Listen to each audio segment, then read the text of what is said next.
justice for all.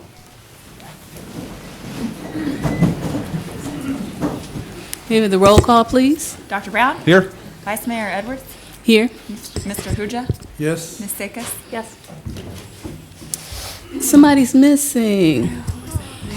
Our mayor is traveling. They should have arrived in Winneba, Ghana by now. And I hope that they accomplish all the things that they've set out to do and that they have a wonderful time. Next on the agenda, awards and recognitions. And I'd like to begin with recognizing Charlottesville Police Officer Tyler Thornton. Charlottesville Police Officer Tyler Thornton was on duty March 30th when he was flagged down by a soon-to-be grandmother at a bank at Barracks Road.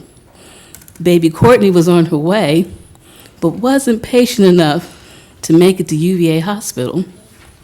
Officer Thornton helped deliver the baby soon after pulling in and wrapped her in a T-shirt, and he checked to make sure she was breathing. He then grabbed a flashlight from his cruiser, ripped off the lanyard, and used it to tie the umbilical cord. This on-the-job training will come in handy for Officer Thornton as he and his wife are expecting their first baby girl this month. Officer Thornton, will you come forward, please?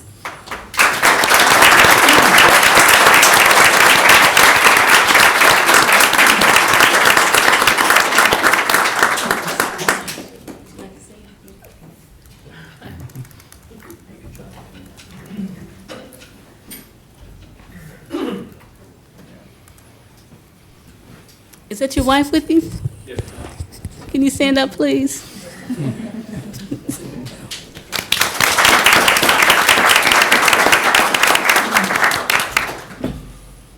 Thank you. Next, Tourism Week. I will be the substitute reader for our proclamation declaring National Tourism Week. Whereas the travel and tourism industry in the city of Charlottesville continues to be vital to our economic stability and growth, and it contributes significantly to our city's cultural and social climate, and whereas the travel and tourism industry supports the vital interests of the Charlottesville community, contributing to our employment, economic prosperity, international travel and relations, peace and understanding and goodwill, and whereas the Charlottesville Albemarle Convention and Visitors Bureau is funded through a collection of the overnight hotel tax from county hotels, bed and breakfasts, and campgrounds, and whereas the mission of the CACVB, I believe that's, okay. CACVB is to enhance the economic prosperity of the city by promoting, selling, and marketing the destination, and whereas in 2009, the Virginia Tourism Corporation reported a $157.8 million in direct visitor spending in the city of Charlottesville, and approximately 1,960 jobs in Charlottesville are directly supported through the tourism and hospitality industry, which includes lodging, food service, attractions, agritourism, and payroll for those individuals was $34.4 million, and whereas the U.S. Travel Association estimates that 1 of every 8 non-farm jobs in the United States is created directly or indirectly or induced by travel and tourism, and whereas every citizen in the city of Charlottesville benefits from the positive economic impact of the tourism industry, and it is fitting that we recognize the importance of travel and tourism, now therefore be it resolved that she, Holly Edwards, Vice Mayor for the city of Charlottesville, do hereby proclaim the week May 7th through 15th, 2011 as National Tourism Week in the city of Charlottesville, and calls upon all citizens to recognize the value of the tourism industry in our community and to observe this week with appropriate ceremonies and activities. Signed and sealed this 2nd day of May, 2011, Holly Edwards, Vice Mayor. Is there someone here to receive it? Mr. Kirk Burkhart.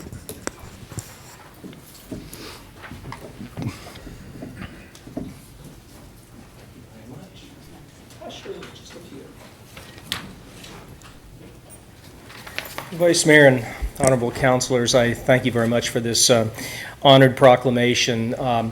We partner with many folks in our community, and oftentimes they are the ones that are forgotten, who really make the rubber hit the road, so to speak.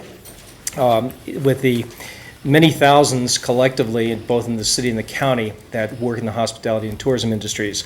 They earn a decent wage for work rendered, and that buying power filters throughout the community and helps to support other services. I'd like to again just say thank you and mention that we do have a Facebook presence with the Charlottesville Albemarle Convention Visitors Bureau. Folks could go to Charlottesville, Virginia and look at travel/leisure and friend us. We hope they will. And we will have a campaign that you'll hear more about beginning in June called My Backyard Vacation, which we hope to launch with a lot of success this year as we start seeing gas topping $4 a gallon. And we hope to impart ideas with our local residents on activities and things they can do that are low cost or no cost and create some fun and excitement for families that otherwise would not have an opportunity to travel out on a vacation. So thank you very much.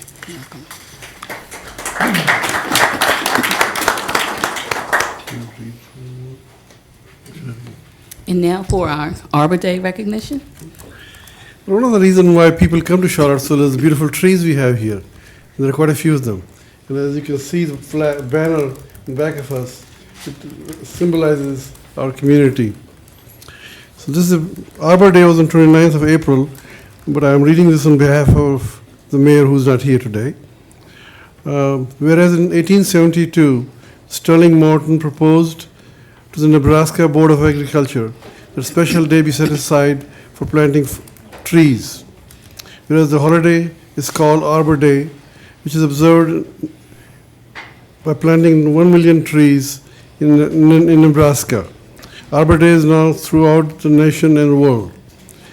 Whereas the trees can reduce erosion by precious topsoil by wind and water, but cut heating and cooling cost, moderate the temperature, clean the air, produce life-giving oxygen, provide habitat for wildlife, whereas trees are a renewable resource, giving us paper, wood for houses, fuel for fires, whereas trees in our city increase property values and enhance the community vitality of the business district, whereas trees, wherever they are planted, are a source of joy and spiritual renewal. Now, therefore, I, on behalf of Mayor Norris, hereby proclaim April 29th, 2011 as Arbor Day in the city of Charlottesville. And I urge all citizens to celebrate Arbor Day and support the effort to protect our trees and woodlands. Therefore, I urge that all citizens plant trees, gladden the heart, and promote the well-being of this and future generations.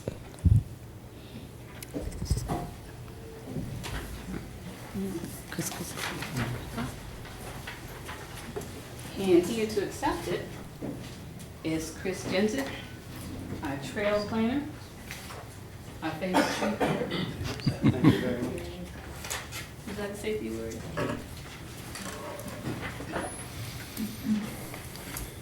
So, thank you to Council for your continued support of our tree initiatives here in the city.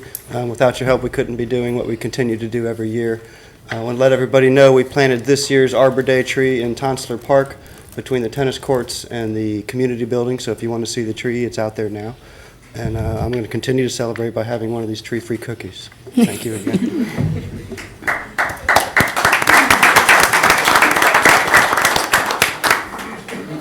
And I have a couple of announcements. There will be a minority business summit, Changing Needs, New Solutions at the Omni Hotel on May 23rd from 8:30 a.m. to 3 p.m., and this is being sponsored by the Dialogue on Race. The city received recognition for its walker-friendly infrastructure. Charlottesville was awarded the silver level recognition. Charlottesville is among only 11 communities recognized in the inaugural round of Walk-Friendly Communities announced. The Pedestrian and Bicycle Information Center has designated the city with this award. And I'd like to thank our traffic engineer, Jeannie Alexander, for taking the leadership on this. Making an old house new. A public open house will be held for the Ridge Street and Burnett Commons neighborhood on May 12th from 5 to 7 p.m. at the corner of Ridge and Elliott. That's where we have the Ultimate Recycling Project. Couple other announcements. The city market will be opening in Penn Park, in the Farmers in the Park at Mead Park this week. At Penn Park, the city market will be open from 3 p.m. to 7 p.m. And in Mead Park, on Mead Avenue, on Wednesdays from 3 to 7. I say in Penn Park on Tuesdays. Did I say that? Oh, you all paying attention? Any case, City Market every Saturday downtown from 7 to noon. Penn Park on Tuesdays from 3 to 7. Mead Park on Wednesdays from 3 to 7. And I'm so excited that behind this was another announcement about City launches goat initiative in a park near you. If you have not been to Penn Park to see the goats, you have really missed out. So get a chance to get over there to see how productive and resourceful the goats are. Are there any other announcements from council? I have two. The first I have is announcing Children's Mental Health Awareness Day, which is tomorrow, May 3rd. And you might notice that some people up here are wearing these green ribbons, and these are to signify observance of Children's Mental Health Awareness Day. And I have not enough for everyone here. This was all they had. I managed to snag these. So if you would like one to wear tomorrow, take one, and we'll see how far they go out there. While I read this little thing from Safe Schools, Healthy Students, which is an initiative here locally. 1 in every 5 young persons is affected by depression or mental illness before they reach adulthood. Wear a green ribbon to raise public awareness for children, adolescents, and families whose lives are affected by mental illness. Why green? Green signifies new life, new growth, and new beginnings. Through continued education, outreach, and accessible, affordable service provision, we can better the lives of children with behavioral and emotional challenges. So that's tomorrow. And the other announcement I have is the next, I believe the 6th, Our Town Charlottesville Community Discussion Series, which will be at Johnson Elementary School on May 12th, Thursday. That's 1645 Cherry Avenue, from 6 till 8 p.m. There'll be dinner provided for free and fun supervised activities for the children. It's a great opportunity to come out and tell City Council what you think. I'm sure that we'll hear some, it's generally for the Fry Spring neighborhood, and I'm sure that we'll hear some things about bridges and traffic and access there. But there, I'm sure, will be lots of other issues that people have as well, and we look forward to hearing from you. We'll have department heads there and counselors to have entirely public comment period. So I hope you'll come. Were there any other announcements? Ms. Vice Mayor, in other business today, I'd like to kind of update council, myself and the city manager, on things that have been going on with the Ravenna Water and Sewer Authority regarding the pump station and possible locations. This is not going to be an action item, but just be sort of an update with the idea that at the next meeting, we will have a council discussion and action on the various choices. Okay, thank you, duly noted. And if there aren't any other announcements, I'd like to move on to matters by the public. And just remind everyone that you do have 3 minutes to speak.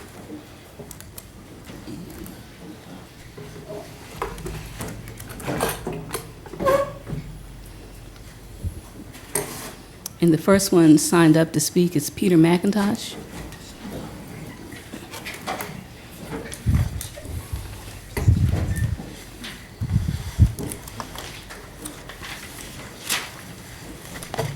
Madam Vice Mayor, councilors, Mr. Jones, Mr. Brown. My name is Peter McIntosh. I live at 624 Davis Avenue in the city. I come before you as the Vice President of the Board of the McIntyre Botanical Garden. Our vision is to promote a public and private partnership to establish gardens, trails, and other natural amenities on the east side of McIntyre Park. We ask that you move forward now on the master planning process for this park. The McIntyre Botanical Garden has spent 3 years studying the potential for this green space, informing members of the public about this opportunity, and building a list of interested citizens that now exceeds 900. We recently conducted an email and a mail survey to see what citizens think of and want in a botanical garden. This information will be very useful in the master planning process. It appears now that we're finally at a time when the city can begin this long-awaited process for studying this incredibly valuable green space in the heart of our city. As reported in the media, the contract for the city portion of the parkway will soon be entered into, and construction should begin shortly. We are not starting at ground zero in this process. At least 4 times in the past, plans have been produced for the city proposing uses for the east side of McIntyre Park. With a copy of my remarks are copies of the landscape plans for each one of these proposals. The first one occurred in 1972 when Mitch Van Yeries was mayor of the city. The second occurred sometime in the early 90s. I was not able to put a date on it. It was proposing an arboretum for the east side of McIntyre Park. In 2000, Will Riley presented the city manager with plans for use in the master planning process, and in August of 2004, the City Master Planning Committee delivered its report to council. This committee was chaired by Karen Firehawk, contained members from the Parks and Rec Advisory Board and staff, a city councilor, members of the Planning Commission, among others, citizens. The report was the culmination of several years of work and meetings. This report recommended an arboretum, gardens, trails, and pedestrian access over the parkway and the Southern Railway tracks. And within the past 4 years, the city has conducted a needs assessment, and trails and passive recreation were among the most requested amenities. We recently learned that the pedestrian access from the west side of the park to the east side of the park over the Southern Railway tracks is going to be a reality. Will start sometime this summer, we understand from Mr. Jensick, and will be completed in the summer of 2012. Thus, people going to the west side of the park will now have the ability to walk across those tracks and get into the beautiful east side of the park. So we urge the city to proceed now with the master planning process. Thank you for your time and your consideration. Joanna Salidas.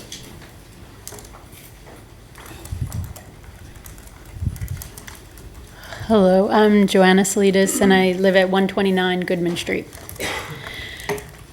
Last week, I read a column in the Washington Post by Eugene Robinson, whose work I like.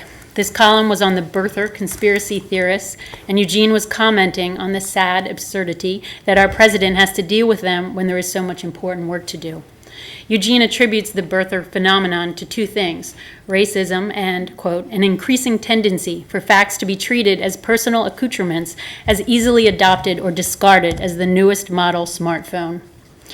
It was the column's focus on the dispensability of facts that reminds me of our current events in Charlottesville regarding the water plan and other infrastructure projects. As Eugene says, if a fact is tongue-in-cheek, of course, if a fact is inconvenient, just ignore it, put it aside. Surely there is someone out there who's selling a version that might be more to your liking. So what are some facts in our water supply debate that are being put aside? Well, here's a good one. We can get as much water from dredging South Fork Ravenna Reservoir as we can get from building a new dam at Ragged Mountain with a 30-foot rise.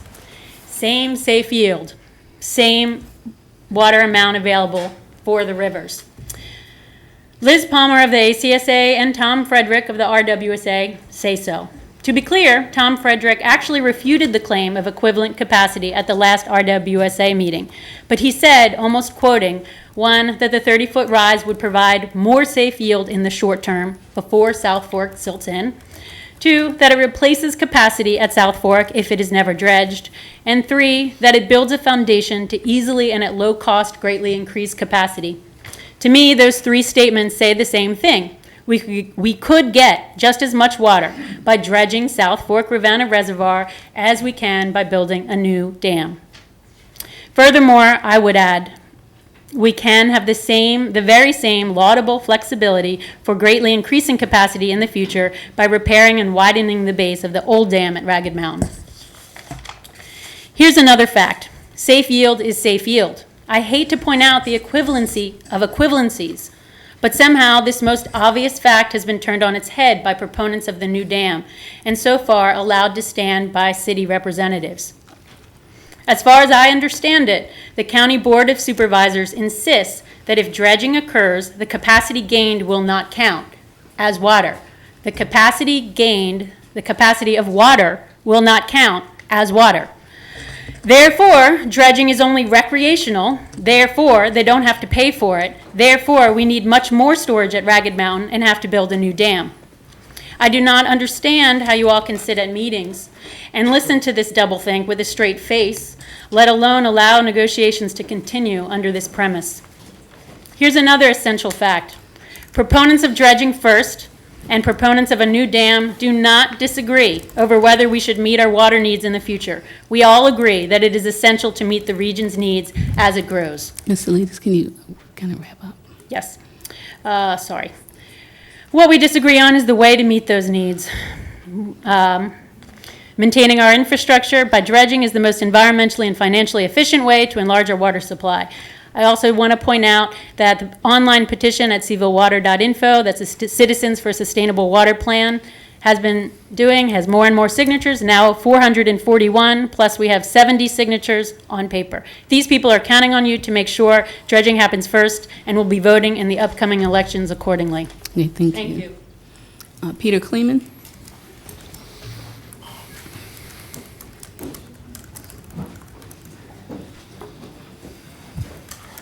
Good evening. I'm Peter Kleeman. I live at 407 Head Street in the city.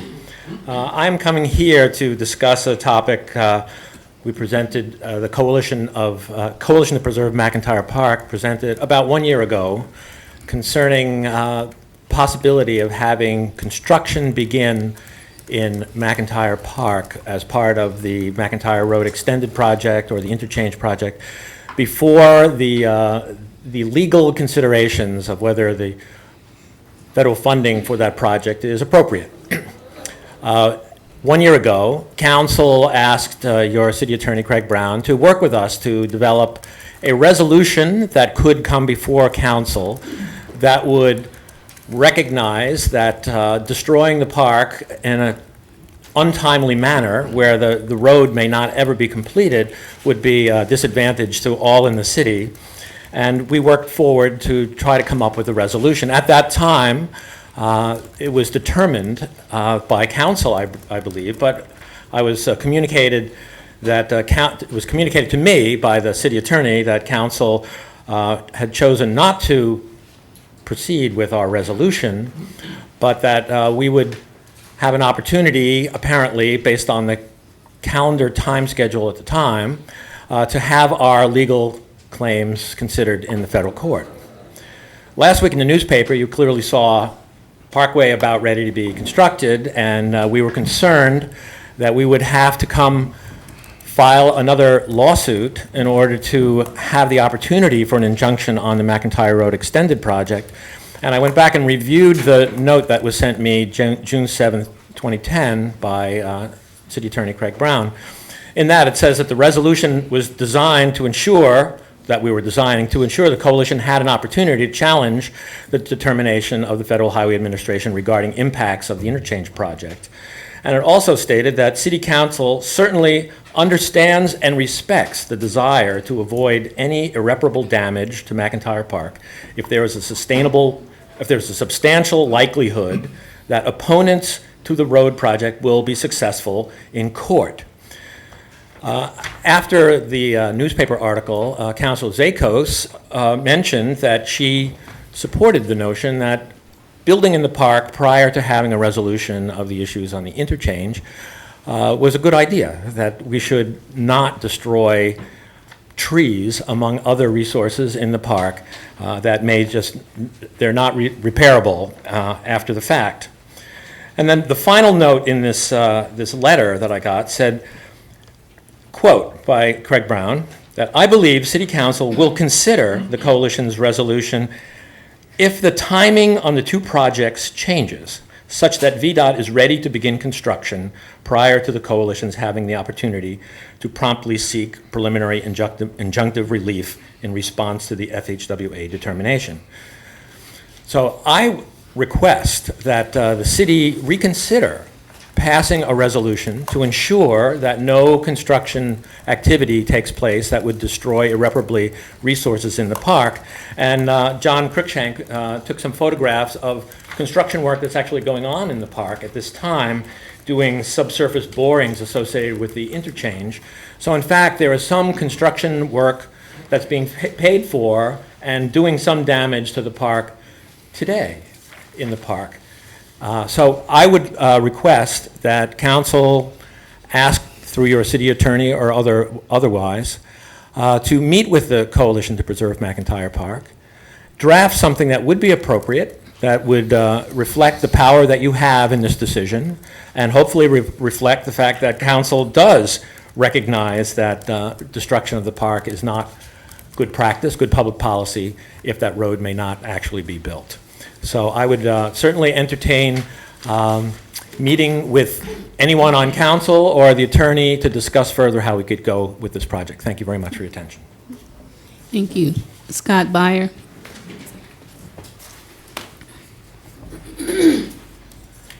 Scott Byer, 2556 Summit Ridge Trail. Good evening, council.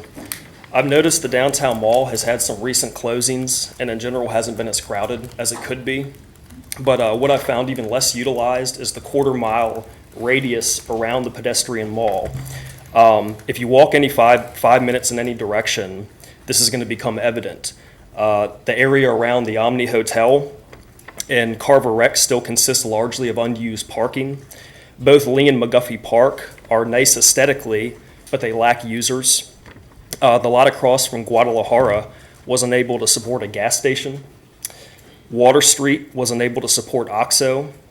And the corner of Avon and Levy has two restaurants that don't even stay open for dinner right now. And these are not anomalies. They're consistent with an overall downtown atmosphere that at times lacks vitality. And you can contrast this with Barracks Road, which almost always seems packed. And the odd thing is that to many people, downtown has nicer businesses, and I think that to everybody, it has a nicer, more tasteful streetscape. So there must be something causing it to attract less customers than Barracks Road, and I think it's the difference in the availability of free parking. With that said, I think it's time the city made more parking available for free downtown, either by leasing large portions of both garages or by building a free parking garage on a city-owned lot on Water Street. I know that would be expensive, but I think it'd be part of the basic infrastructure the city must provide downtown businesses if they're going to compete with strip malls like Barracks Road. For those who think this would create congestion, consider now that downtown has the opposite problem and that people avoid it because they don't want to pay for parking. They're the exact people we lose to Barracks Road, and they're a lot of the reason that downtown at times can feel empty. There's also an economic concept that I know applies in other cities, and it may or may not apply in Charlottesville, but I could see how it could. When free parking is added downtown, it causes existing paid flat lots to lose business, which isn't necessarily a bad thing if you consider who usually owns flat paid parking lots. Usually they're owned by developers who are sitting on their lot because they don't want to take the risk of building it. So they convert it to flat paid parking in order to still gain revenue so that they can pay property taxes. But if an influx of free parking makes this process less lucrative, then it incentivizes developers to build those lots. And when developers build on flat lots, they're eradicating the very thing that makes downtown feel empty in the first place. So until we reach a breaking point of congestion, I'd encourage more free parking. And one Mr. other... Byer, can you sum up because you're out of town? Sure. One other topic. Right now, there's a bunch of chairs and tables beneath the pavilion that go unused except during concerts. They were put there to make the pavilion a public space, but haven't because the pavilion is too removed from the mall to ever become a public space. I think if we move those chairs up by the community chalkboard, or we move some chairs by the community chalkboard, it will create a gathering spot between City Hall and the bus terminal that would make the area seem less empty than it sometimes can feel right now. Okay, thank you. Bob Fenwick?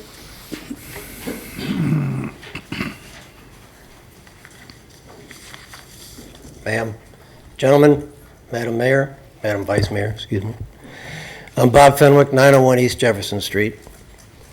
A few questions for Maurice to start. What is the status of the RFP, the request for proposal for dredging the Rivanna Reservoir? And when can we expect to see a dredge in the reservoir? And what are the total preliminary cost estimates for the new dam the new reservoir and the new 9-mile pipeline. Several days ago, Tom Frederick said these figures were on the RWSA website, but they are not.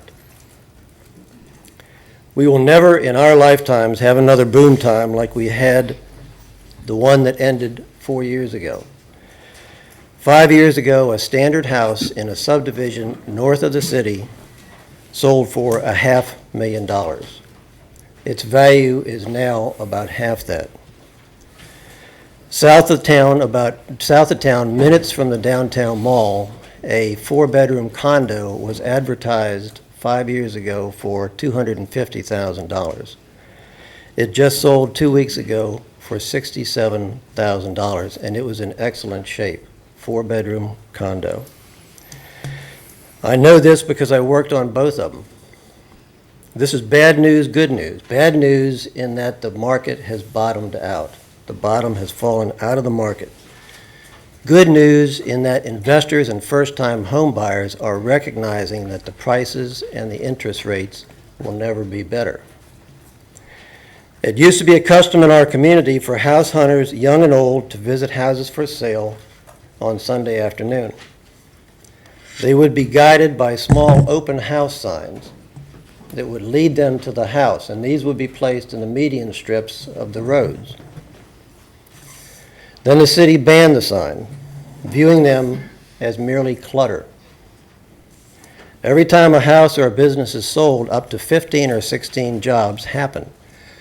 Realtors, brokers, painters, plumbers, hardware stores, insurance brokers, up to about 15 or 16 of them will find work. And of course, the city gets taxes and recording fees. In these tough times, I urge this council to suspend the restriction on these small signs. Let the realtors make a living by removing restrictions on their business. At the very least, suspend this restriction for the spring and summer and see what happens. This coming Sunday could mark the beginning of the revitalization of the real estate industry in Charlottesville. Show the business community that this community truly is business friendly. This one simple, highly visible, and decisive action would energize a very important part of our local economy.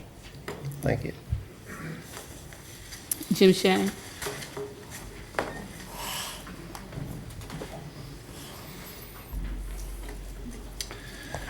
Good evening, Ms. Vice Mayor and councilors, Mr. Jones, Mr. Brown. My name is Jim Shea. I live at 301 Monte Vista Avenue in the city. I'm a member of the Dialogue on Race Action Team on the reentry of ex-offenders and also the Governor's Steering Committee, Reentry Steering Committee, but I'm not here tonight to represent either of those worthy groups. I'm here as a concerned citizen who happens also to be an ex-offender. I have two reasons for coming before you tonight. First is to commend you and thank you for taking up the cause of ex-offenders and their families, for declaring back in December that Charlottesville is a city of second chances for ex-offenders, and then for staging the recent reentry summit, which the idea for which I believe arose with the Vice Mayor. And I commend you all also for placing the job of organizing and producing this event in the able hands of the Director for Human Services for the city, Mike Murphy. The event was indeed a memorable day. It brought together over 200 people of various points of view, including ex-offenders and their families, service providers, ministers, employers, and various other concerned citizens who had a chance in this day-long event to get to know one another a little better, to hear various points of view, observations, criticisms, complaints. And I think that there was a great spirit in the Holiday Inn that day, and one of the things that emerged was the distinct sense that it's possible for us to put together a broadly based movement, community movement, to address the problems of ex-offenders and their families from many vantage points. I think that many people who were present at the summit got that idea, if they didn't already have it, and have some enthusiasm for pursuing it. And that brings us to the point where we are. And as I say again, I commend the city for its playing such a key role in bringing us to this point.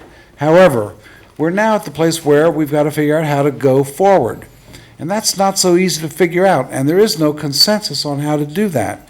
So my second purpose in coming before you tonight is to urge the city, urge council and the city staff to continue to play a key role in taking us to the next step. We have no laurels to rest on yet, but we can get them if we work at it. And so please continue to use your influence, your authority, the resources, including the skills of the city staff, to help us build the movement that will enable us to bring some justice to the people who need it, will bring us the kind of the results that we all want and that elements in our community deserve to get. So thank you once again, and thank you for your time tonight.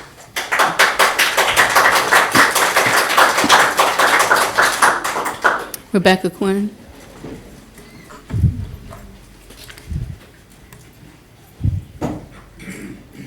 Good evening. My name is Rebecca Quinn. I live at 104 4th Street here in the city.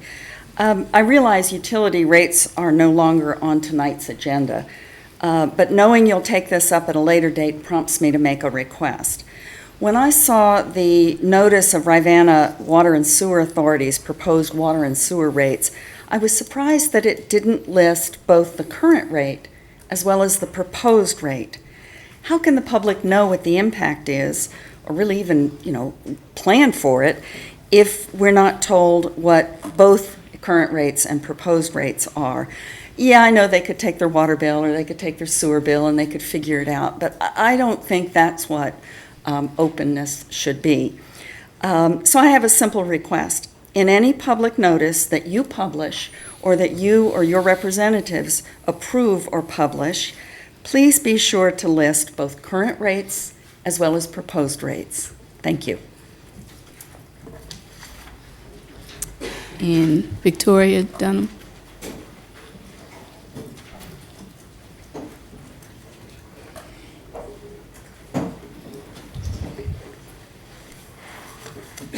Good evening, everyone. Victoria Dunham, 1419 Chesapeake Street. I'm the president of the Woolen Mills Neighborhood Association. First off, I would like to thank you all publicly for taking option A of the pumping station off the table. That was the vote that you all took a while back, and I really wanted to thank you very much for that. I also would like to encourage you all to consider the resolution that I wrote you about passing that resolution about selling parkland for a pumping station so that option A can never rear its ugly head again, ever. We know that won't happen. Option C was the option that was chosen the other day at the RWSA board meeting. Option C is still in the Woolen Mills neighborhood. I think that there's a misnomer out there that is moving it out of the neighborhood. It's not. It's actually putting it firmly in one of the most historic parts of the neighborhood. The location that was chosen by the RWSA for option C is extremely problematic to the closest neighbors, most particularly the mill and the mill condos. Not only is that area extremely historic, it's also environmentally fragile, and it requires the acquisition of a lot of really tricky easements, including one for CSX. Because the most expensive option has been chosen, there's going to be a lot of pressure to cut costs, and we stand a real danger of ending up with a bad option C. I ask that you continue to push for a solution that doesn't harm property, historic resources, or the environment. In doing so, we need to make sure that the dialogue remains ongoing and completely transparent with the neighborhood. Should you end up supporting option C in the end, then a thorough and neutral study must be conducted that evaluates all potential archaeological and environmental impacts. Thank you very much. Appreciate it.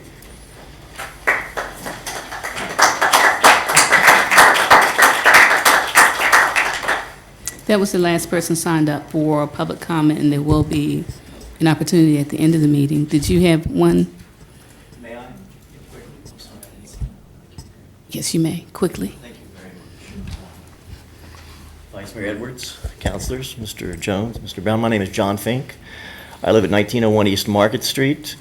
I've lived there for 21 years. I served on the Charlottesville City Planning Commission from 2003 to 2007, and was a neighborhood president for many years in the Woolen Mills neighborhood. When I looked at the pumping station that's been there since the early 80s, current zoning would never allow this any place in America, in any city, any place. We have an opportunity to move this across the river on uninhabited land and to get it out of the neighborhood.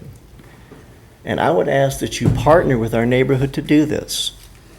In fact, it's incumbent on you all. No neighborhood should have a 53 million gallon per day pumping station. No neighborhood, for any reason. We have an opportunity to mitigate a situation that was brought 30 years ago. And I applaud you for taking option A off the table. That was a great move. We need to move it out of the neighborhood. There's an option D, there may be an option E, there may be an option F. But I would encourage you to reach across city-county lines, to reach out to RSWA, to keep this dialogue extraordinarily transparent. We're counting on you to be partners, not only as taxpayers, but as our representatives. We need to get it out of the neighborhood. Thank you very much.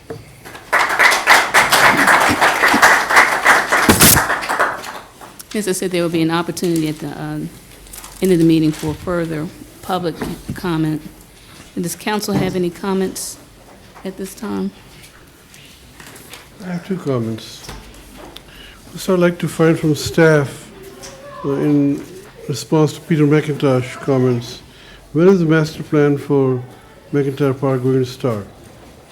Do you have any idea? We have not set a date to begin that process, but at council's direction, we can do that. If it's council's will, we can do that probably beginning of the summer. What we would probably do is come back to council with the guidelines that council passed, I think it was a few months ago, that would allow us to begin the process. It would walk us through what the process would be like, and then get your input into the process and then move on from there.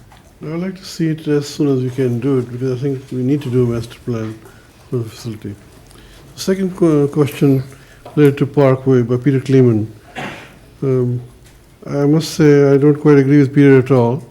I think it will be a good addition to the Charlottesville to have the Parkway, and it ought to be built.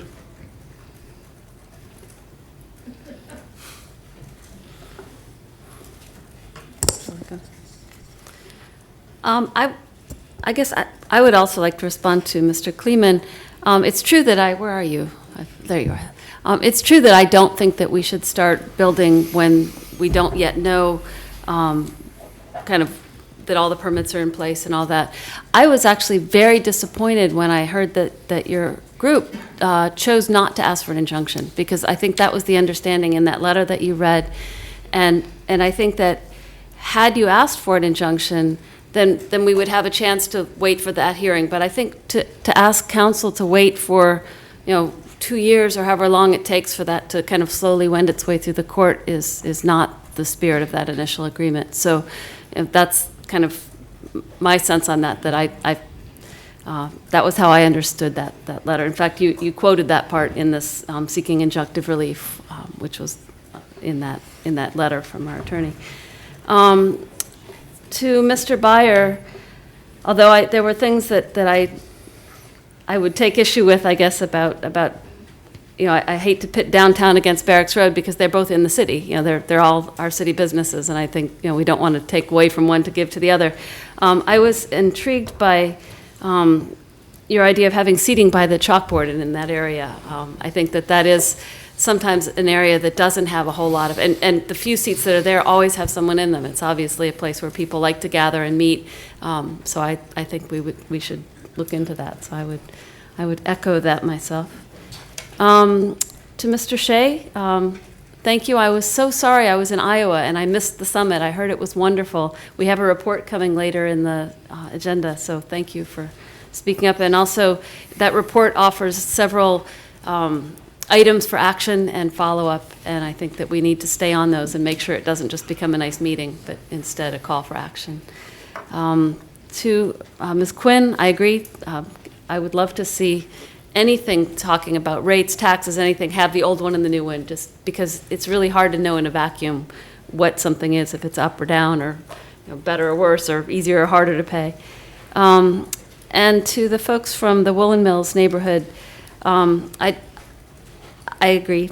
And I really appreciate our city manager and our public works director at that meeting not voting because they felt that they needed to wait to get back to council to hear, since we had very clearly said that we supported D and definitely not A, but we had not taken a support for either C or B, that they felt that there was time to come back and bring it to council. And so I hope that we can address that further in the next meeting that we have. I'll also agree with Rebecca Quinn. I think her comments were a good idea to try to help people understand rate structures. It's a good thing to include the old rate. I'd like to thank John Fink and Victoria Dunham for their thoughtful comments. And I'd also like to, I'm not sure if Scott Beyer and I hang out at the same downtown mall, at least not on Fridays. And I'm also not sure if free parking is the kind of solution I want to see us have. I mean, I think we think about the downtown mall as being a place where we encourage walking and transit and not necessarily try to encourage people to just get in their car and drive on down here. And so, and I'm also not sure if people choose one way or the other because of parking. And finally, I'd like to thank Peter McIntosh and the other people for some really great ideas for Botanical Garden in McIntyre Park.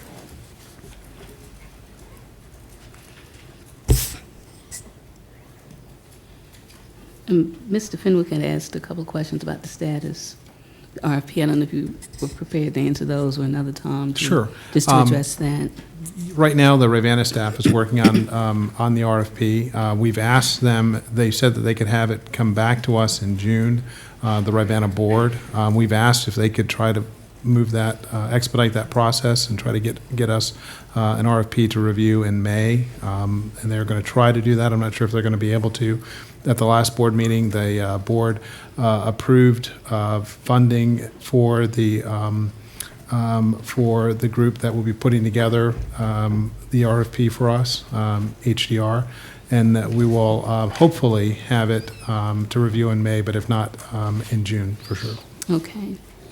And I also agree with the Sure. The cost for, right now for the dam is $15 to $19 million, and the estimated cost for the pipeline is somewhere between $50 and $60 million. Is there anything else? And I also agree with the suggestion made by Rebecca Quinn. And I know we're going to have a discussion about option C toward the end of the meeting. But I'd like to also suggest that we actually have a field trip, because I've looked at some of the maps, but I think it would really be helpful to actually plan an opportunity to walk around and to simply to see what's going to be impacted. I think actually being there will help to kind of put things in a different perspective as well. And I'd just like to thank everyone that spoke this evening. And moving on with the agenda, Mr. Jones, will you please read the consent agenda? Sure will.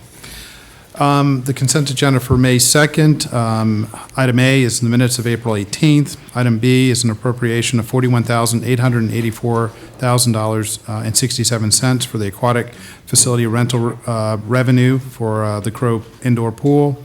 Item C is an appropriation of fiscal year 2011 additional transit revenues. That's the second of two readings.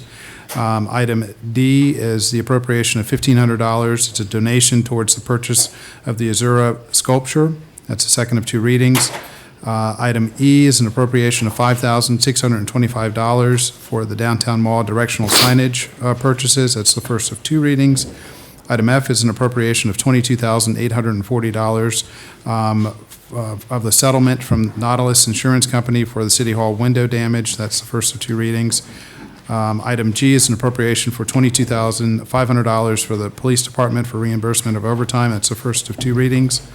Item H is a resolution adopting the emergency operations plan. Item I is a resolution for the approval of the fiscal year 2011-2012 annual action plan. Item J is a resolution for the approval of reimbursement for employee legal fees. Item K is a resolution for the acceptance of an extension of Brookwood Drive in the Brookwood development. Item L is the approval of the 2011 analysis of impediments to the Fair Housing Choice Report. Those are all first of one readings. Item M is an ordinance for the amendment of the noise ordinance. That's the second of two readings. And item N is an ordinance for the zoning of two unzoned properties. That's the first of two readings. Is there a desire from council to have anything removed from the consent agenda? I'll move the consent agenda. Second. Second. You all vote, please.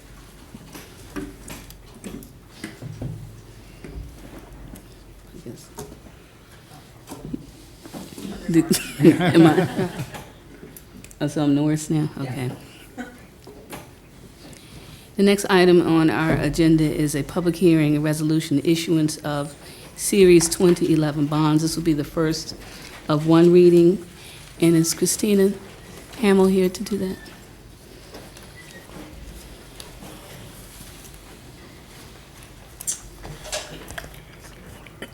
Good evening, Vice Mayor, members of council. The resolution before you authorizes the city to sell general obligation bonds up to $20 million. The bonds were part of the adopted capital improvement plan for 2011 and prior years. A summary of the projects to be financed are included on page 1 of your docket memo, and there's more specific information about the projects on page 3. We have met with our rating agencies to rate this bond issue, and we expect to maintain our AAA bond rating, and we are expecting to get that final report by the end of this week. The sale is currently scheduled for mid-May with closing anticipated in early June, and being a AAA rated community, we expect to get excellent rates. And with that, if you have any questions, I'd be happy to answer them. Just for the purpose of the people that are listening at home, and even for everyone present, can you just read the projects that you alluded to? The general, right. For public schools, we'll be bonding $750,000. For transportation and access improvements, $2,754,000. Parks and recreation projects, $100,000. Various facility renovations, $1,250,000. Public safety, $5,146,000. Water system improvements, $3 million, and sewer system improvements, $6 million. Thank you. Any questions or comments from council? Actually, I have just a question of my own ignorance of bonding. When bonds are sold, they're all sold at the beginning, right? So the rate that you get then is the rate that it stays? That's correct. Okay. Yes. All right, thank you. With any other questions? Just one comment, just for public's benefit, because public safety is 5.1 million, which is, I presume, there's a fire station. It's actually two things. 3.1 million is for the Fontaine Fire Station, and just under 2 million is for the purchase of 2 fire engines. Thank you.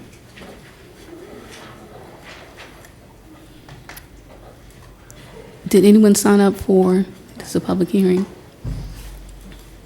Is there anyone here that would like to speak to this topic? Colette Hall. I guess I'll officially open the public hearing.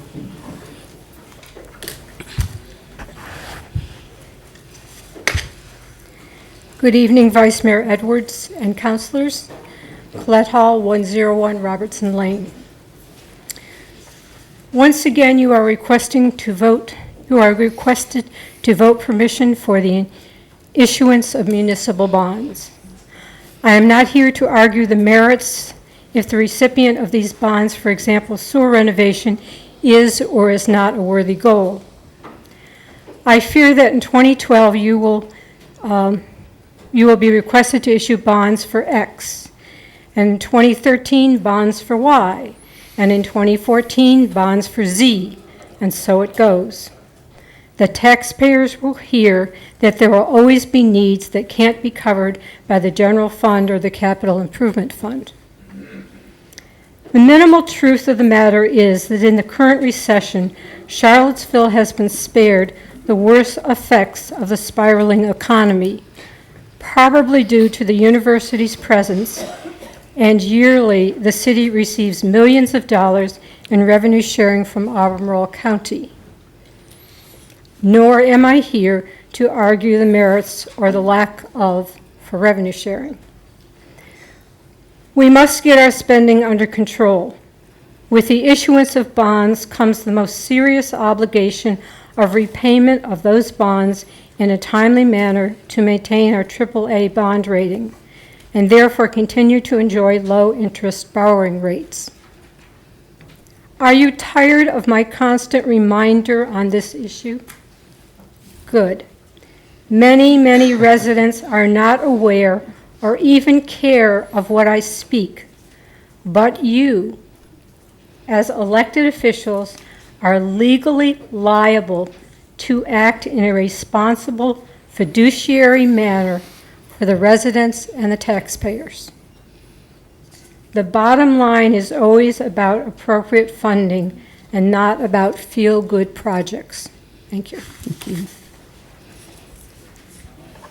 Is there anyone else that wanted to speak on this issue?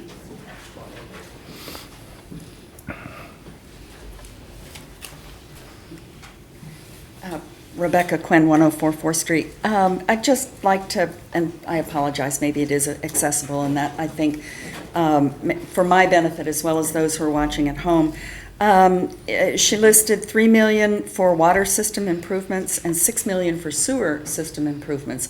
We just talked about water and sewer rates.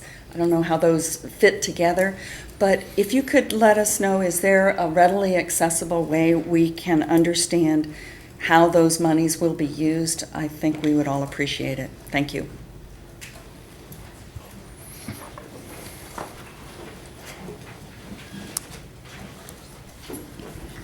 Was anybody else that wanted to speak on this topic, the issuance of Series 2011 bonds?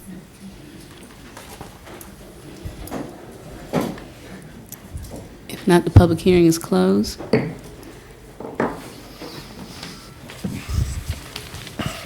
Any comments from council? I guess one thing that I have understood about bonds is that we try to keep in Charlottesville kind of a steady amount, so we're always paying some off every year as we're taking new. So we're not really increasing our debt in this, except we're maintaining our debt. And there is a percentage of that that's expected of cities to do. Is that about right? And that the bonding agencies kind of that's considered sort of the normal way of doing business, because if we were to pay for a $3 million fire station out of general funds, it would mean we wouldn't be providing social services or sidewalks that year. And it's a way to spread that out over time. Is that, Yes. Is that, okay. And so I guess I am not tired of hearing from you, because I think it's important that we remember that this is debt. But it's not, I guess I feel comfortable that it's not increasing debt. It's not going and, kind of further into debt. It's kind of keeping that level that is the cost of doing business.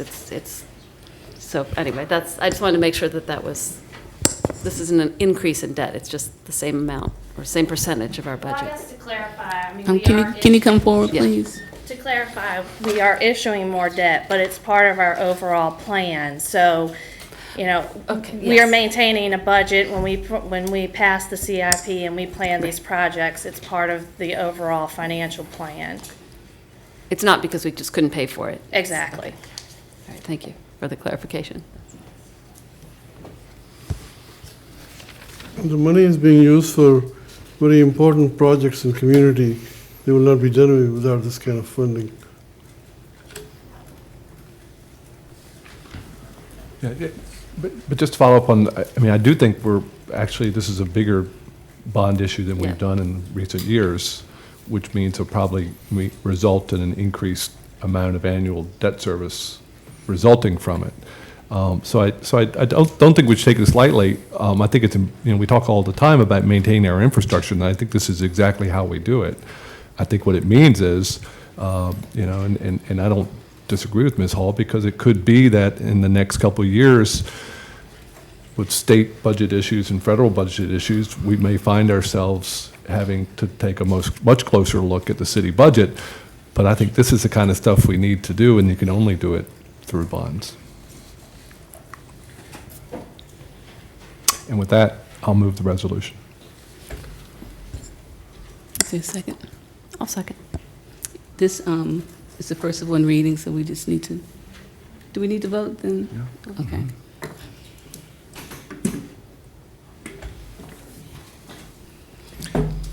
And can I respond real quickly to Ms. Quinn's question? The projects for the water and sewer should be in the capital improvement program budget. So you can find it there, or we can get that information to you as well. It is online. Yes, ma'am. Next on the agenda is the, thank you. Oh, yeah. Next on the agenda is the Hillsdale condemnation. It's first of one reading, and that report is done by Craig Brown. Vice Mayor Edwards, members of council, I think as you all know, the first phase of what will be Hillsdale Drive Extended has been built off of Hydraulic Road between Kmart and what will soon be the new Whole Foods Market. That road was built by the developer of the Whole Foods site with a portion of the cost provided by the city through the Charlottesville Economic Development Authority.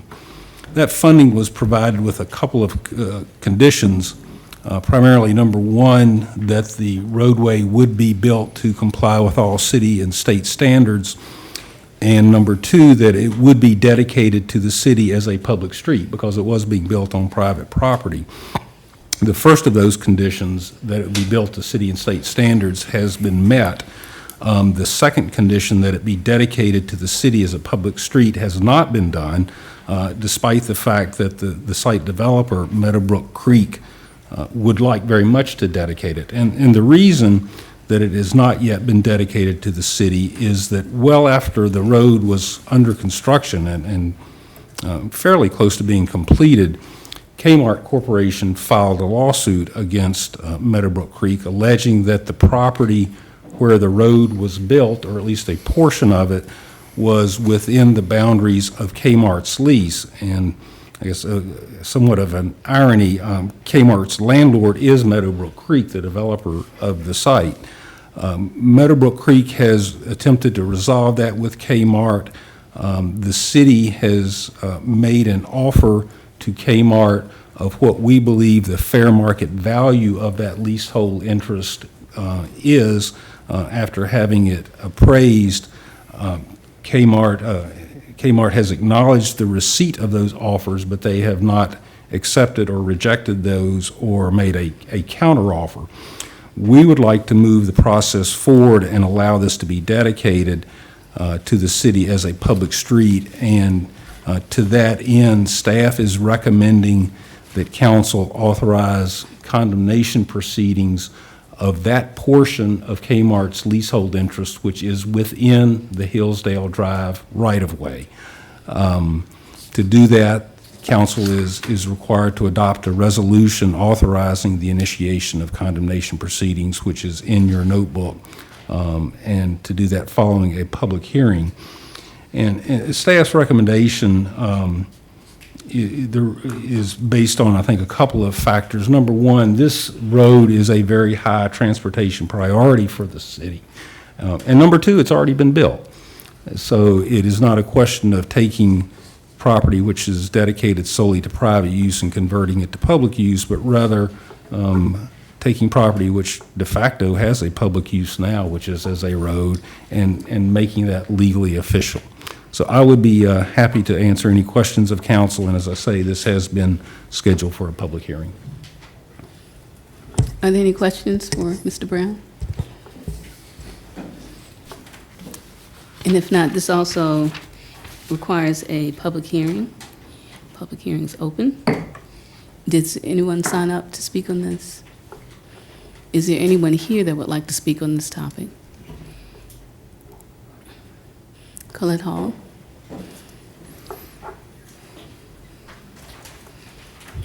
Colette Hall, 101 Robertson Lane. I would ask the city attorney for further clarification of what he just said. Is that acceptable, Madam Mayor? Did you just... I didn't understand. I have some questions about what he just said. Just to reiterate what he just said? Yes, Okay. a little clarity. No, are you saying that we should take private land that belongs to Kmart and condemn it and make it public? Kmart's interest in what has been improved as Hillsdale Drive extended is a leasehold interest. The underlying ownership of the land has already been acquired by Meadowbrook Creek.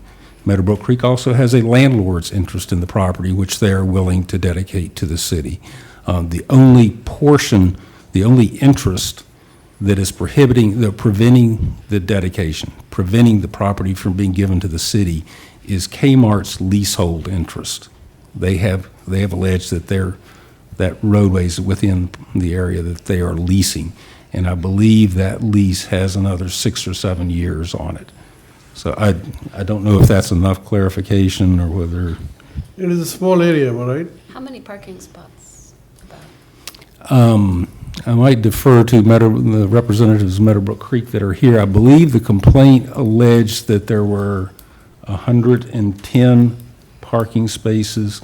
Meadowbrook Creek's response, I believe, is that through restriping, reconfiguration of the parking lot, that loss of parking spaces can be reduced, I think, to 40-some.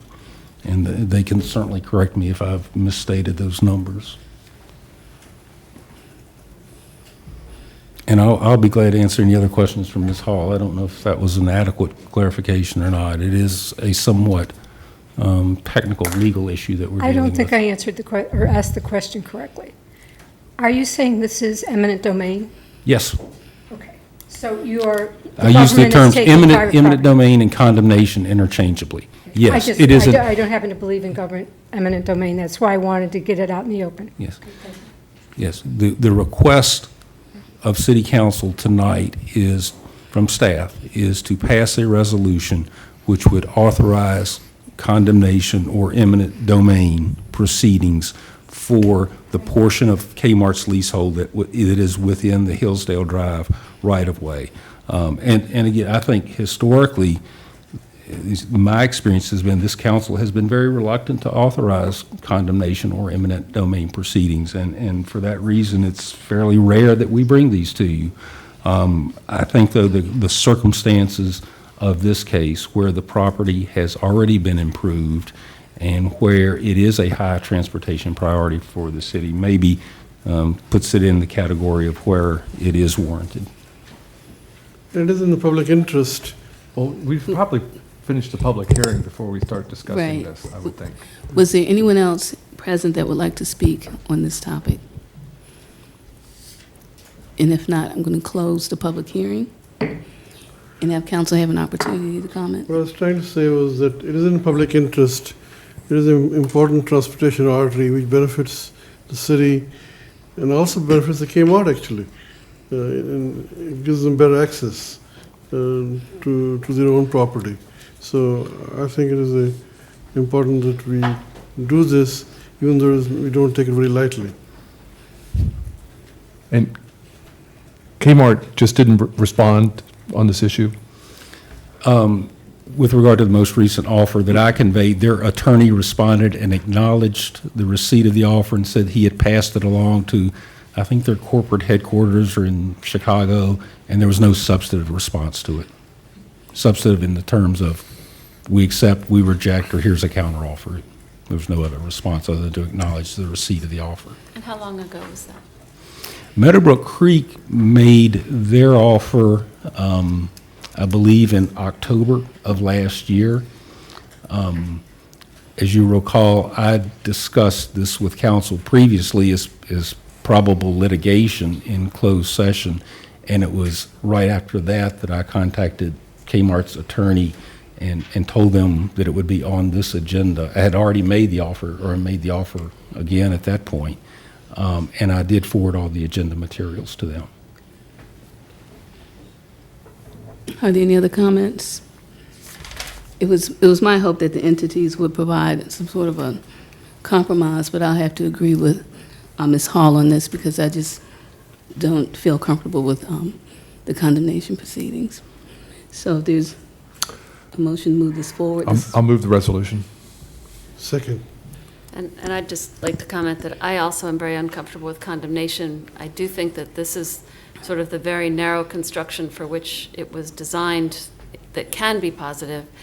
And the only reason that I'll vote for it is that I feel like given 6 months to respond and Kmart hasn't responded, that they don't accept these terms and they are being paid fair value. I think it's sort of a lesser of evils for me. So. Okay, councilors, will you vote, please? And the resolution moves on. Next on our agenda is a public hearing ordinance with abandonment of storm drain easement. This is the first of 2 readings, and this report is also by Craig Brown. Vice Mayor Edwards, members of council, this is what I would describe hopefully as a routine matter. The city a number of years ago acquired an easement for storm drainage facilities across property on Hanover Street. As is sometimes the case, as years go by, circumstances change and properties developed, the need which originally prompted the acquisition of the easement goes away, and that's what has happened in this case. As a result of the development of the Patton Street PUD by Habitat for Humanity, the storm drainage facilities have been relocated, and there's no longer any need for the easement which the city acquired in 1993. For the city to give up that easement, which we no longer need, requires council action. We have provided that to you in the form of an ordinance which is offered for first reading tonight, and it has been advertised as a public hearing. And I will be happy to answer any questions from council. Council have any questions or comments? Did there anyone sign up for the public hearing? Open the public hearing. Is there anyone here that wanted to make a comment on this? Public hearing closed. Any other questions or comments? Is there a motion to move this to the move on to the second reading? I'll move. Second? So this moves on to Carries second over reading. to the next meeting. Next on the agenda is the sale of 409 Stadium Road. And that report by Kathy McHugh.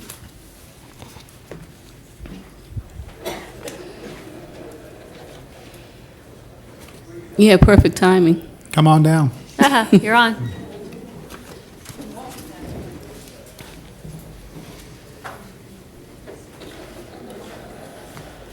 Good evening. Good evening. Tonight I'm here to talk to you about the sale of 409 Stadium Road. This was last discussed at our February 7th meeting of council, at which time the council gave directive relative to the sale to Woodrow Properties LLC. And specifically, it was requested that we combine the lots and take out an IPP status for both of them, or individually protected property status, and to not construct anything, but rather to clean up and turn the vacant parcel, which now belongs to the city, or which is 409 Stadium Road, to turn that into like a tree green space landscaped, similar to or akin to a pocket park. And so went back and have worked with Francesca and Mr. Jones, attorney, in developing an agreeable or draft agreement for the sale of the property. And in looking at it, it was recommended and ultimately decided that we could accomplish council's objectives by taking a little different approach, but we'd end up with the same results. So that's why I'm coming back to you tonight, is to tell you what we changed. But Woodrow 2 LLC is agreeable to the IPP designation on the Stonehouse property, but instead of combining the lots and going through the effort of doing that, they would prefer to keep 409 Stadium Road separately, and through the use of a deed restriction, restrict that property in the manner in which the council had directed at their February 7th meeting. So that is what is proposed, and the wording is basically that the purchaser or Woodrow 2 LLC would remove the weeds, trim trees as necessary, take up the fallen limbs, remove the trash, and implement landscaping measures which would lend themselves toward creating this treed green space that the council had envisioned. And the action that would be required tonight would be to authorize the ordinance that is attached, which essentially authorizes the signing of the agreement between the city and Woodrow 2 LLC for the purchase of the property for $250,000, with the agreement that the stipulation or the condition, restrictive covenant, if you will be placed on the property to make sure that in perpetuity that the property remain undeveloped. Do you have any questions or comments? I just wanted to comment that I think this is a good solution for this property. It will keep the trees, it will keep the open space, and still you'll be able to sell it at a reasonable price. I think it will be a win-win situation for city as well as the private developer. I have just a question. In the deed restriction, it says akin to a pocket park, but with no rights of the public to use any portion of this private land as a park or for park purposes, which isn't quite akin. Visually, I guess it's akin, but do you have any idea if it's the intention of the developer to allow public access even if it isn't by right? It's my understanding, no, that they would not want that to take place, and for liability and other purposes, just to have people, congregating or recreating on the site, I guess, would be an issue. So, I guess I don't have any objection to it being done this way, but I'm just not quite sure it's akin to a pocket park. It will be open space visually. It is visually open space, yeah. But again, if somebody is going to pay $250,000 for it, they want something in return, like piece of land. I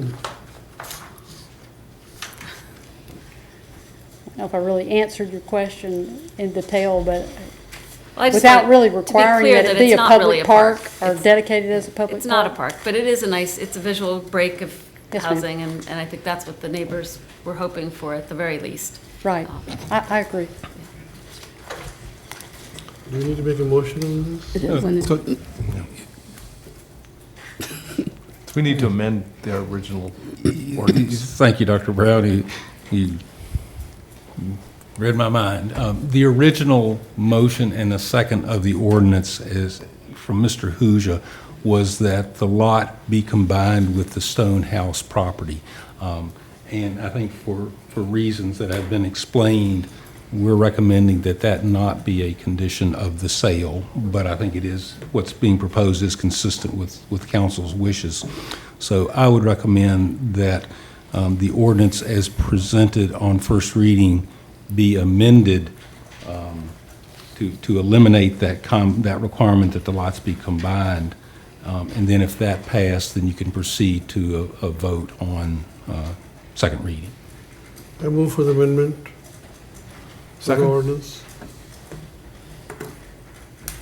Is required. That requires a vote, and then following that vote, we can have a final reading, second reading vote on the amended ordinance. So you're looking at 2 votes now. Okay. The first one on the amendment to eliminate the lot combination requirement. Okay, there's been a motion. It's been seconded. Councilors, will you vote?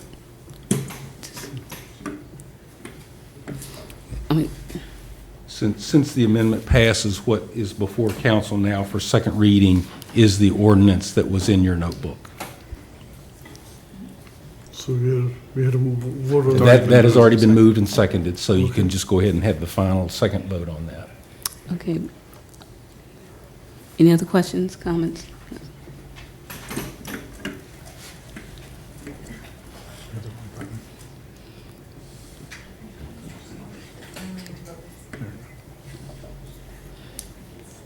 So your intention was to support?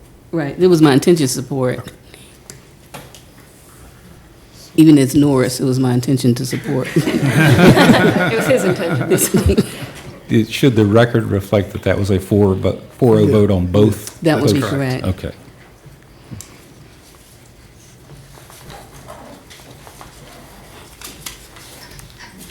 And moving on with our agenda, next item is a report of the Reentry Summit by Mike Murphy.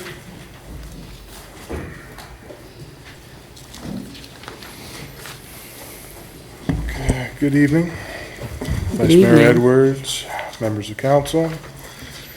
Well, thank you for your support of the reentry effort, first of all, and thanks to Vice Mayor Edwards for her vision and a number of community volunteers, some of which who've stuck with us here tonight. I want to acknowledge workers from the Dialogue on Races Reentry Work Group, and the Reentry Steering Committee locally, and community organizers who did registration drives like Daryl Jones here, Ms. Johnson, and Kevin Millette especially. We had over 200 citizens at the Holiday Inn 2 weeks ago who joined in dialogue about a number of issues facing folks coming home from incarceration.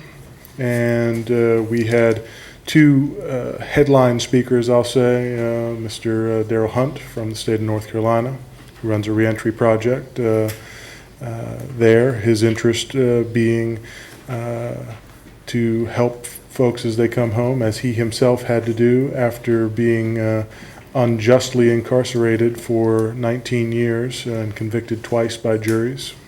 And also Virginia's new director for the Department of Corrections, Mr. Harold Clark. We had 4 panels with citizens from Charlottesville talking about key issues here, about housing and financial obligations, education and employment, access to health and mental health and substance abuse services, and also social reintegration. We were able to honor former Councilor Blake Caravati for his work in this area. We gained a lot of new volunteers from the community for future efforts. And we will be offering on Channel 10 very soon the opportunity for citizens to see parts of the day, particularly our 2 main speakers, as city staff from the communications office did a great job capturing the day on video, and we'll also be offering podcast of the audio for the entire day soon. In your packet, you also received some evaluation results. Most of the day was very well received, as you could see, and certainly, as always, there's things that we can continue to work on in the future.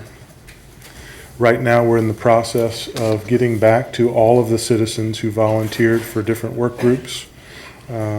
We're hoping to bring together 2 key groups in our community, the Reentry Steering Committee and the Dialogue on Race Reentry Steering Group. because one of the biggest things that we learned during the day was the need to, as one of our speakers said, connect the dots and talk about engaging in the community conversation that will allow us to bring together all of the groups who have some ownership of this issue to better coordinate and collaborate and reduce duplication of services and come together about what the gaps are. So we're also endeavoring to include citizens in a broader reentry council meeting that will happen on May 11th, which is an existing group that comes out of the governor's office where we're meeting some statutory requirements. In your packet, you know that we talked about a number of next steps that could be occurring, and certainly we're welcoming the input of council towards that end. And in particular, you all have already appropriated over $30,000 for a work program, and we need to discuss at some juncture what agency that should be housed in, and you know, what role that the council and staff should take in the future. Certainly lots to comment on from the comments from our group and next steps, and I'm happy to entertain any questions from the council.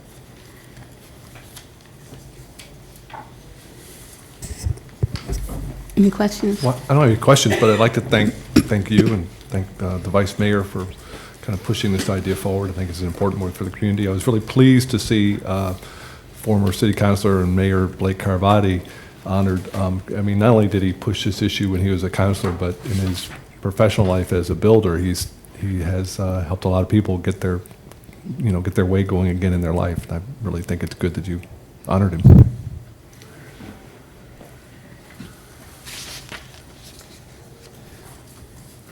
I guess I would, if you would indulge me, just like to read out a few of the results and next steps for those at home, for people in the audience. Just some of the ideas that came out of this summit of people who participated, and I think as well as the speakers, for things that we might consider going forward. And I may miss some because I underlined them on my iPad here, which I love, by the way. That programs and services must be better coordinated to promote collaboration, effective communication, and avoid duplication. Therapeutic communities within the jail appear to have played a key role in the stories of many participants. Support this methodology and possible expansion should be examined. Encouraging the development of peer support networks for offenders and their family members, and increasing efforts to recruit and develop mentors. Family connections are important. Efforts to repair relationships and promote reunification must start pre-release. The need for stable, affordable housing, the possibility of CRHA to look at their policies, banning people who've had felony records and imprisonment. Continuity of care in all forms of treatment is a concern for people coming out. Employment-related programs are important. So there were just a whole lot of really concrete suggestions that I think are things that we can really start digging into, and figuring out how the city can be part of that. It is a really good start, but I will look forward to the follow-up, as to follow-up activities which need to be done to make it real. And I think that there's a number of community members who welcome some guidance on what that next step is, and hope that council's support for the Second Chance Resolution and the Reentry Summit are the beginning of their support for these initiatives. Are you planning to give a report on this to the Jail Authority Board as well? The Colonel Matthews is certainly part of the Reentry Steering Committee and the Reentry Council, and should he or his board request that could be possible. Great. Are you chair of that board? I am chair of that Are board. you requesting that now? I am. Okay, that's what it sounded like. Thank you, Holly, for I understood pinning me that. down to action. That's exactly what I needed. Yeah. So, thank you. I guess I do have a couple of comments. Mike Murphy, you worked very hard on this conference. I just just appreciate all the hard work and just how intentional you were and just how much you were sweating that morning. But when I think about next steps, I think this is really an opportunity to do what our speakers kind of echoed in different ways, but to have creative and common sense community collaboration. And maybe this is an opportunity to have another discussion about poverty in a broader sense and how it impacts different aspects of our community. And we did have an initial poverty work session, and then we had a follow-up with the Bank On program, and I think we're going to have an update on that. But maybe as a result of this, we could revisit the poverty discussion and just broaden how we are able to provide services and opportunity across the spectrum in our city. So I want to give that some thought. And I was trying to frame this as the first annual reentry conference, and so that there'll be a second annual reentry conference to start thinking about, plans for next year. And another thing that really was clear during the course of the day was the importance of mental health services. That came across the board, and so to think about how we can engage Region 10, which tends to be the primary player in our community for that. And I'm not sure about the next step for the funding that we made available for workforce development. And since Mayor Norris isn't here, I'd rather wait until he returns until we make some decisions about that. Yeah, we're planning to come back to you in early June and talk to you a little bit about getting some direction on where you wanted to go with that and who you wanted to partner with. But Okay. we'll bring that back to you in June. Okay. Any other questions or comments? Well, thank you. Thank you. Next on the agenda is a report for the Spring 2011 Job Fair. Holly Lee.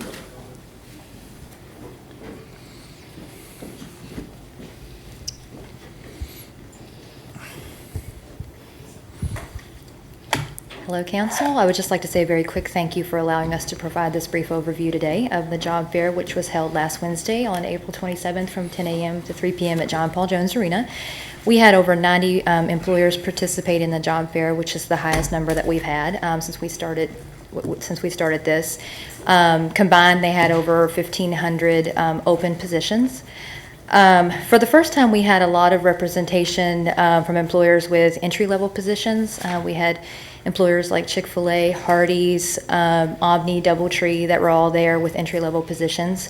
We also had about 12 community resource agencies there offering job seeker resources and providing information about the services that they offer. For example, the Virginia Workforce Center was there, Focus Women's Resource Center, and also the Adult Learning Center were all there. We estimate that between 1,800 and 2,000 job seekers attended the event, so turnout was about as expected. The job fair is sponsored by the City of Charlottesville in partnership with a lot of workforce development agencies and organizations in our community. Collectively, we make this work. Some of our partners are Virginia Employment Commission, the Department of Rehab Services, and Jason Ness from OAR is here tonight. He is a big player in the logistics piece of the job fair. So it's really a collaboration among many community partners in order to make this work. One of the things that we really focus on as far as the job fair is concerned is making sure that job seekers are as prepared for the event as they can be, giving them the resources that they need to actually go out and approach employers and have a good shot and be competitive of actually getting a job. We do this two ways. We offer pre-job fair workshops, and then we also do on-site resources as well. As far as our pre-job fair offerings, we partner with the Virginia Employment Commission to offer workshops on topics related to the job fair, like interviewing and resume writing and dressing for success. We also partner with the Workforce Center to actually set up an image room on site the entire month of April. And people can actually come into the Workforce Center, get advice on how they might, improve their appearance for when they go to the job fair, and they can also get free professional clothing. And this year we partnered with Focus Women's Resource Center to actually have a clothing drive and get that clothing donated. As far as on-site the day of, we have a resource room that's set up, and job seekers can come in and they can get help with their resumes. They can get help with online applications, doing an online job search, because a lot of that is done online nowadays. We had about 100 people that we served the day of at the job fair, and we heard from one of our volunteers at the OAR that she received a phone call after the fact from a job seeker thanking her for the assistance that she received, and she felt like it really benefited her when she went out and actually approached employers on the floor the day of. We also take the image room that we set up at the Workforce Center and set it up at John Paul Jones Arena. The day of, we served about 130 people, and that's close to 200 different professional outfits that people had a chance to have access to. Ann Brown from National College, she also works with us to set up workshops the day of. One workshop that was presented by John Halpin of the DRS was on staying motivated during the job search, because that can be difficult when you've been unemployed for a year or more. We also had Nora Gillespie from the Small Business Development Center that did a workshop on starting your own business, because a lot of people are considering that nowadays. And then also the U.S. Office of Personnel Management, who was an employer at the event, also did 2 sessions on finding and applying for jobs with the federal government. So we really put a lot of effort on this, and then because our hopes are that people are actually going to find a job and get an interview and get a job offer. And in order to determine if people are getting jobs, are getting interviews, we do employer surveys after the event, and we do job seeker surveys as well. In the packet that you all received, we gave you the results from our fall event, but we've done a real quick preliminary review of the results, and employers suggested that they did 60 on-site interviews. So we actually had some employers that requested private interview space, and they actually interviewed people on the spot. And we do know that some of that was going on. Job seekers, we had about 350 that responded to our survey, and out of that group, 160 said that they got an interview either on the spot or one scheduled for a later date. When we asked our partners, which are our committee members, they said at least 15 of their clients had gotten interviews. And one actually had already had an interview with an employer, and she was going back today for her final interview, and she thought it looked pretty positive. And then we know of one individual who actually got a job offer for a job that pays about $60,000 a year. So we were pretty happy to hear that, just 3 days out from the job fair. In the past, we've heard from The Haven that their clients have, at least 10 of their clients received jobs from participating in the fall job fair. We've also heard that Mike Murphy went over his reentry summit, and we had heard from that summit that at least one individual who was a panelist, he got a job, and he's still there today, and that was from the job fair we had back in 2009. So we do hope that, and we do feel that people are getting jobs and getting interviews, and this is creating opportunity for them and employers as well. So I appreciate your time, and if you have any questions, I'm more than happy to answer them. Any questions or comments? 2 comments, and I think this is a great service, and I hope we will keep on providing this service to our community, and especially in these times when people need jobs, and bring them together. And we appreciate the support of council very much. Thank you. And I've just noticed that there's much better data collection now than it was in the past, and I really appreciate that.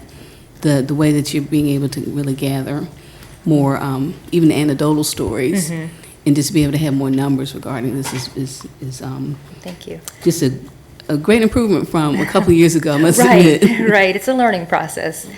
We plan to do a follow-up survey of job seekers about 3 weeks out to see how many, if any of them got jobs, because we collected email addresses. And also, Holly Lee, you are just a force to be reckoned with when it comes to planning a job fair. You're kind of quiet, methodical, but the work that you do does not go unnoticed, and I really appreciate that. I appreciate that very much. Thank you all. Next item on the agenda is other business. Dr. Brown? Well, I wanted to update people and get the city manager's help on the Ravenna pumping station issue. A couple meetings ago at the Ravenna meeting, that this discussion pretty much consisted of the city and the county arguing about putting the pumping station on city property under option A at the end of Chesapeake Street by expanding the existing pump station. And so it was a pleasant surprise to see that the county actually no longer had that position. Mike Gaffney, after having a tour of the site, and Mike, I should point out, as a joint appointee, feels that his position generally is to not cast a deciding vote. So if there's a difference of opinion between the two, he doesn't. So, but the county was very interested in making sure that its large employer, State Farm, under option, is that option D? Option D. D, they sort of felt like the same issues that we were pointing out for the Woollen Mills neighborhood existed with that issue.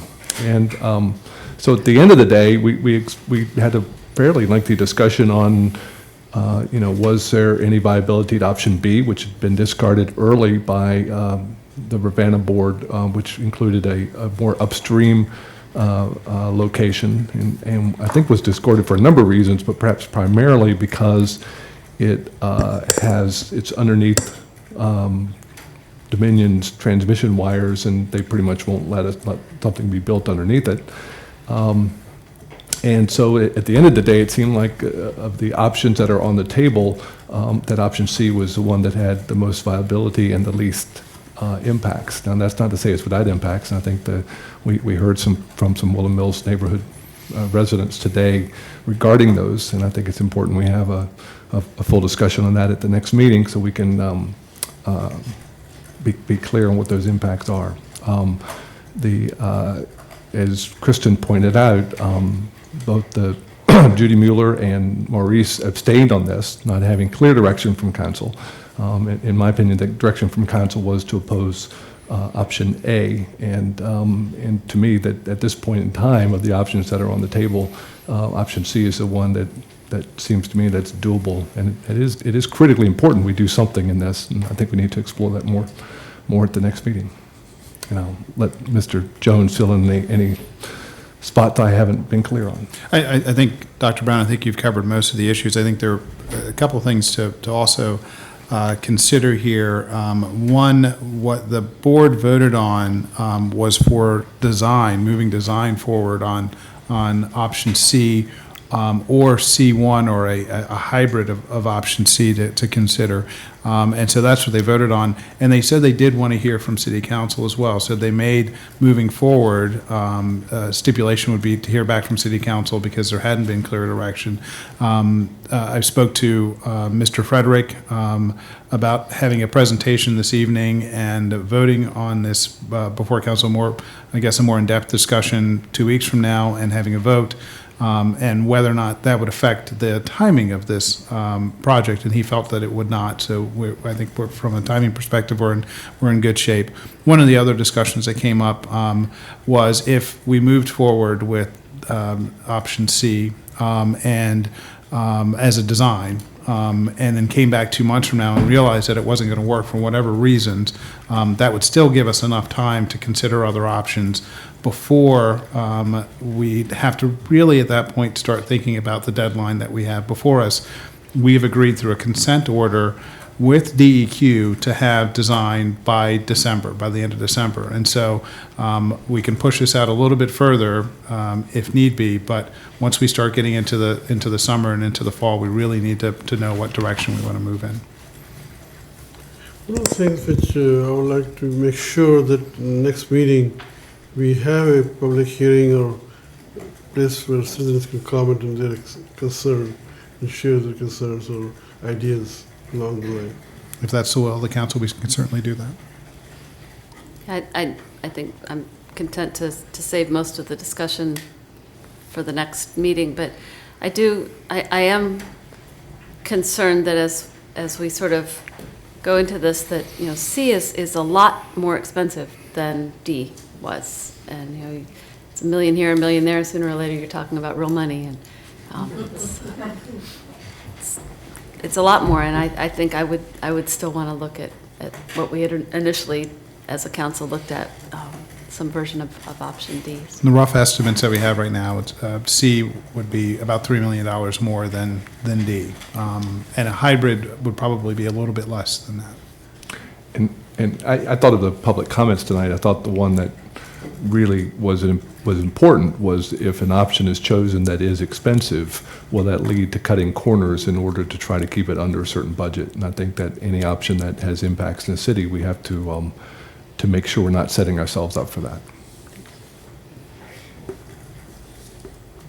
Any other comments?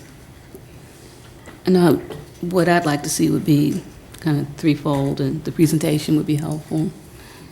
And I agree with Councilor Hoosier, the public hearing is essential. And I'd still like to have a field trip. I'd still like an opportunity to actually go on site and do some walking around to better understand the impacts from the neighbors and the neighborhood perspective.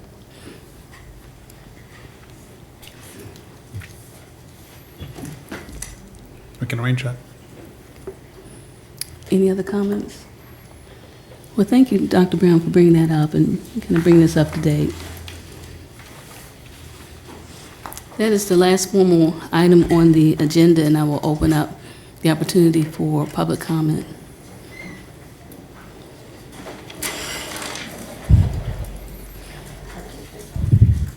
Good evening, Dee Dee Smith, 2652 Jefferson Park Circle.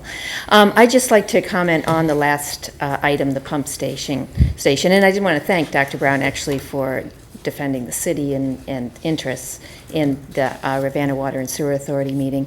But I'd just like to point out that these estimates are extremely preliminary, and so please do not make a judgment to go with something cheaper based on these estimates. We've seen this happen far too many times, and I would also ask you to take into consideration the fact that this is really a golden opportunity to get a really inappropriate piece of infrastructure out of one of our very important parks. And I would hope that you would keep in mind the greater value that could come out of relocating this pump station. Thank you.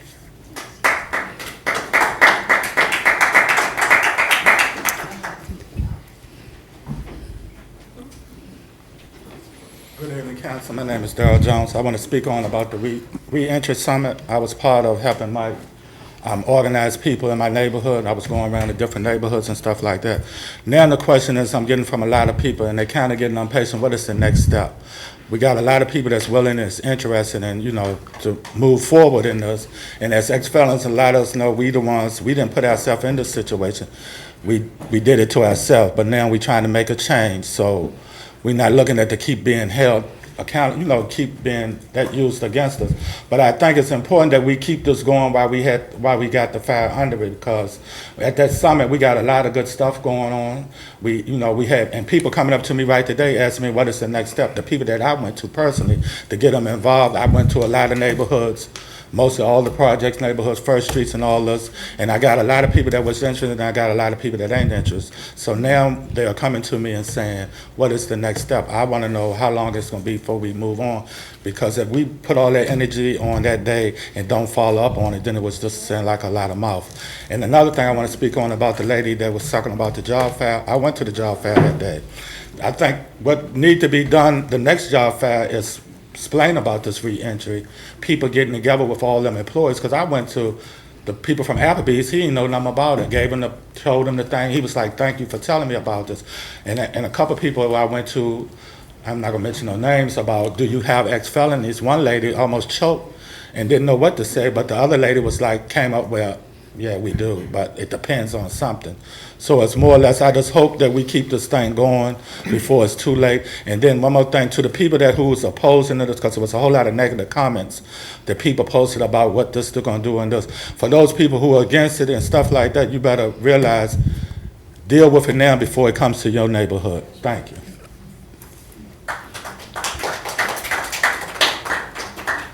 Peter Clayman. Good evening, I'm Peter Kleeman. I live at 407 Hedge Street in the city. During responses to matters from the public, Councilor Zakos said she was disappointed that our group did not file for injunctive relief, but in fact, I have the stamped certified cover letter of the, or actually the first page of the complaint filed in the Western District Court of Virginia, federal court in Charlottesville, actually. And the title of that is Complaint for Declaratory and Injunctive Relief. Oh, okay. The item number 1, after in the introduction, says, this action seeks declaratory and injunctive relief for violations of federal law by the United States Federal Highway Administration in approving and providing federal funding for a highway project known as Route 250 Bypass Interchange at McIntyre Road. And then in the prayer for relief, which is page 14 of that document, of 15, I believe, it says, wherefore plaintiffs respectfully request this court to provide the following relief. And item E under that says injunctive relief barring Federal Highway Administration from implementing any aspects of the final Section 4F, which is parkland protection, and the environmental assessment, or transferring federal funds for the project unless and until the violations of law described above are remedied. Those would be the pages in the middle. So I provided this for your edification. In fact, we have been very responsive. We had a 6-month period in which to file our claim. After the federal action was taken, we filed in approximately 3 months. So we did a fair bit of work to get our attorneys together, and we filed a claim on February 22nd of this year. The Federal Highway Administration has replied or answered formally. The judge, Norman K. Moon, in the federal court has issued a scheduling order, to my understanding. I haven't seen the order, but I have understood that our attorneys for the Coalition to Preserve McIntyre Park and the attorneys for the Federal Highway Administration are currently meeting, negotiating the administrative record, and are, in effect, moving forward, trying to get a schedule on Norman K. Moon, who is the presiding judge's calendar. But there are certain time periods in which the Federal Highway Administration has to produce the documentation for the case, and there is no way we can expedite this matter without doing an emergency injunction, to my understanding. And the emergency injunction is what you see on TV, where you go knock on the door of the judge in the middle of the night and comes out and the dog is barking and the judge signs the paper. And that's not exactly the way it works in civil cases like this. So we are pursuing this case expeditiously and in good faith, and we hope that the City Council will recognize that and recognize the value that is in McIntyre Park. And we believe our claim will succeed, and we would really dislike an outcome where we succeed but the park has been destroyed. Our goal is to preserve McIntyre Park, and we hope you will assist us in preserving McIntyre Park until that judgment is done. Thank you. Thank you. Any other comments from public? Colette Hall.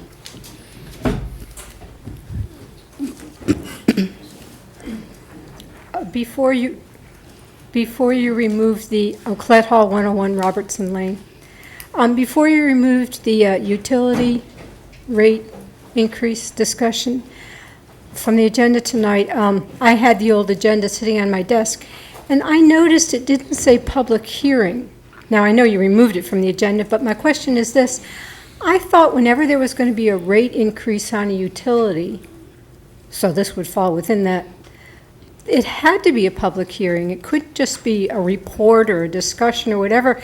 So when that is rescheduled, I certainly hope, and I don't know if the mayor actually schedules that, if you do, Mr. Jones, but please make it a public hearing so that the public can be heard on something that will affect us directly. Thank you. Thank you. It's already scheduled as a public hearing for the next meeting, The next meeting. the 16th. Yes, ma'am. Thank you. Sure. Any other comments? Any comments from council? I just want to point out the difference between a preliminary injunction and an emergency injunction and an injunction for relief, because an injunction, I believe, of the kind that was sought here is an injunctive relief at the end of the lawsuit, rather than a preliminary injunction, which is not the same as an emergency injunction in the middle of the night. But I misspoke in that I was disappointed that they didn't ask for a preliminary injunction. Thank you for, Mr. Jones, for your work in the community. I know you worked hard to really assemble a lot of people whose voices were not ordinarily heard in venues like that. And I just want you to know your work was appreciated. As far as the next steps, we're still working on that, and I know Mike Murphy is trying to figure out how best to coordinate some of the things that are taking place already. But just to remind you, for you to remind people to remain encouraged. And just to save the date, June 16th, there will be a panel discussion surrounding the book, The New Jim Crow by Michelle Alexander, and there were several books made available at the conference, so June 16th, so just save the date. I'm reading that book. It's really good. Excellent. And if there's not any other business, the meeting is adjourned.